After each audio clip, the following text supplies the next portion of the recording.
Let's talk about Greek mythology, but not the shiny, heroic version you see in most movies.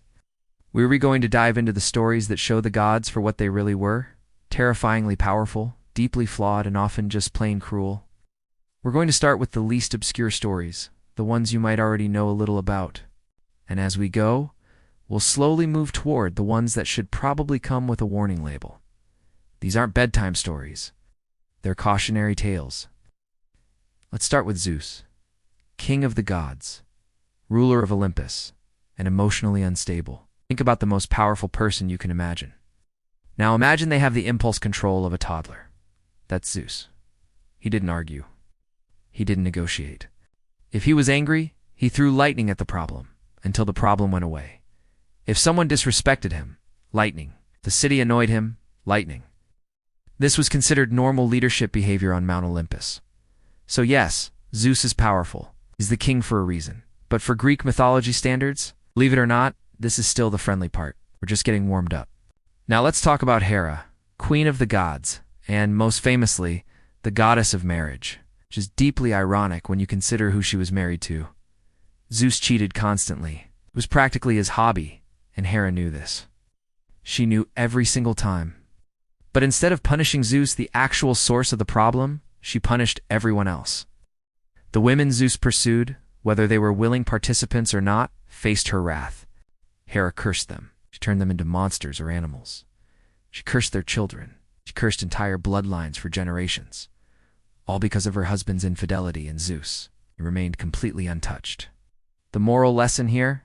Apparently being king solves all accountability issues. Hera's story isn't one of a scorned wife seeking justice. It's a chilling tale of misplaced, brutal revenge. Next up is Apollo. He is the god of music, art, poetry, prophecy, and light. He sounds like a pretty great guy, right?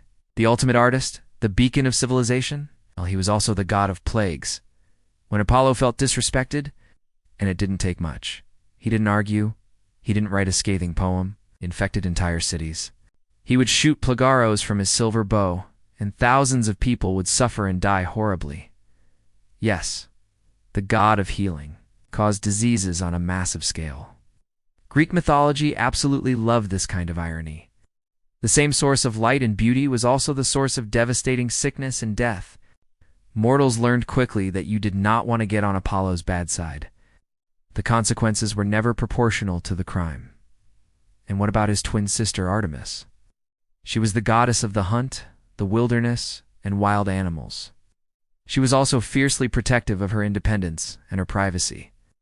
A lot. This brings us to the story of a hunter named Actaeon. One day, while out hunting with his dogs, he stumbled upon a clearing in the forest. And there he accidentally saw Artemis bathing. It was a complete accident. He wasn't spying. He was just in the wrong place at the very, very wrong time.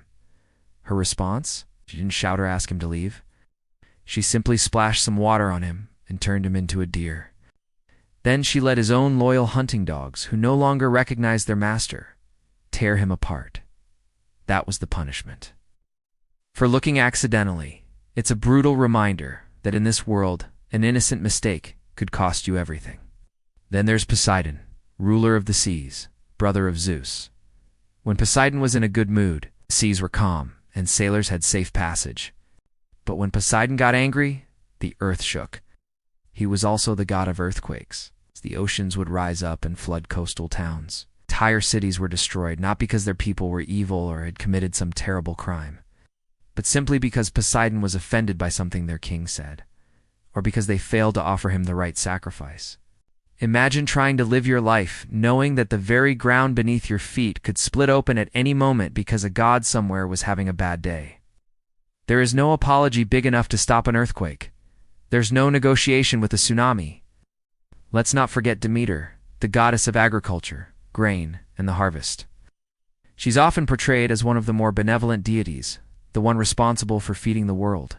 But when her daughter Persephone was abducted and taken to the underworld by Hades, Demeter's grief was so profound that she plunged the world into an endless winter.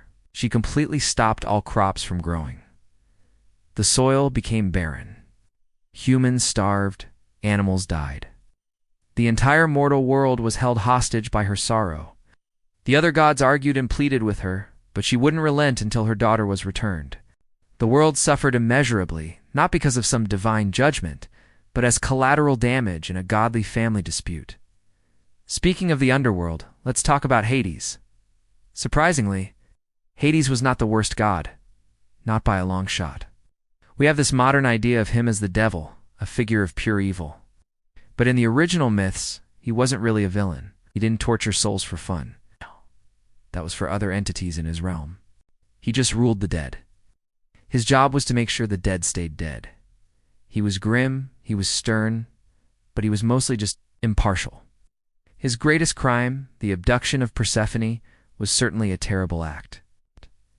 But compared to the daily pettiness and mass destruction caused by his Olympian relatives, Hades was practically a model of consistency. He was just doing his job. So what's the takeaway from all of this?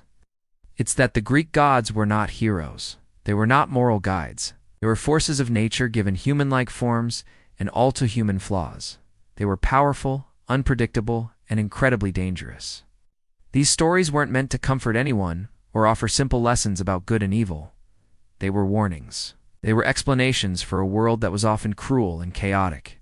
Earthquakes, plagues, famines, sudden tragedies. These weren't random. Were the actions of gods who were easily angered and impossible to appease. Because in Greek mythology, the most frightening thing of all wasn't monsters or demons. Even the gods were something to fear. Thanks for watching. If you enjoyed this darker look at mythology, make sure to like and subscribe for more.